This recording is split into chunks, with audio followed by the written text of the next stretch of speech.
Assalamualaikum warahmatullahi wabarakatuh.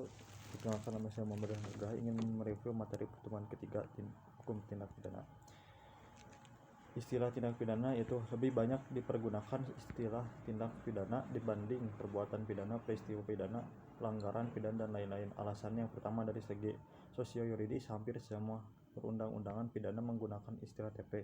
Yang kedua, semua instansi penegak hukum dan aparat menggunakan istilah TP. Yang ketiga, para mahasiswa mengikuti tradisi dan kebiasaan menggunakan istilah TP dibanding perbuatan pidana. Contoh yang pertama, Undang-Undang Nomor 7 DRT tahun 1955 tentang TP ekonomi. Yang kedua, Undang-Undang Nomor 35 tahun 2009 tentang TP narkotika. Yang ketiga, Undang-Undang Nomor 20 tahun 2001 tentang TP korupsi, dan lain-lain.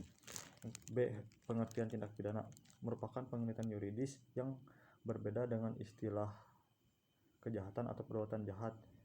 Terus dilihat dari isinya, terdiri dari yang pertama, perbuatan pidana atau criminal act, yang kedua, pertanggungjawaban pidana atau criminal responsibility atau criminal liability, yang ketiga, terdapat pandangan yang memisahkan pengertian antara perbuatan pidana dan pertanggungjawaban pidana atau dualistis. Terus pandangan yang menyatukan pengertian pidana dan pertanggungjawaban pidana atau monistis.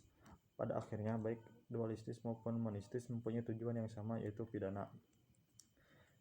Terus unsur-unsur tindak pidana dibagi menjadi dua, itu unsur objektif dan unsur subjektif. Unsur objektif, perbuatan atau kelakuan, akibat yang menjadi syarat mutlak delik. Unsur melawan hukum, unsur lain yang menentukan sifat TP. Unsur yang memberatkan, unsur tambahan yang menentukan TP. Yang kedua, unsur subjektif, yaitu kesengajaan atau dolus, kealpaan atau culpa, niat atau foreknowledge, maksud atau oogmerk, dengan rencana terlebih dahulu atau met voor bedacht. Terus perasaan takut atau fresh. Selanjutnya, mempunyai pengertian yang luas, terdiri dari bagian A, bagian delik atau bestandelen van het delik, meliputi yang pertama, terdapat dalam rumusan delik. Terus penuntut umum harus mencantumkan dalam surat dakwaan. Yang ketiga, harus dibuktikan di pengadilan. Yang keempat, apabila tidak terbukti, hakim harus membebaskan terdakwa atau vrijspraak. Elemen atau unsur delik, elementen van delik. Yang pertama, tidak terdapat dalam rumusan delik. Yang kedua, hal yang dapat dipertanggungjawabkan sesuatu tindakan atau suatu akibat terhadap pelakunya, terhadap akibat yang timbul, dan hal dapat disalahkannya berdasarkan unsur kesengajaan, kealpaan. Yang ketiga, harus dianggap dan disyaratkan dalam setiap rumusan delik.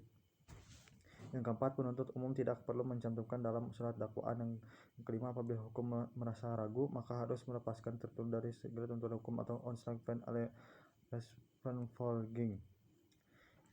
Terus teknik atau cara merumuskan tindak pidana. Yang pertama, hanya memberikan nama yuridis atau kualifikasi tanpa menyebut unsur-unsur, misalnya pasal 351, 297, 184 KUHP. Yang kedua, hanya menentukan unsur-unsurnya tanpa memberikan kualifikasi atau nama yuridisnya, misalnya pasal 281, 305 KUHP. Yang ketiga, memberikan kualifikasi dan unsur-unsur serta nama yuridisnya, misalnya pasal 362, 372, 378 KUHP.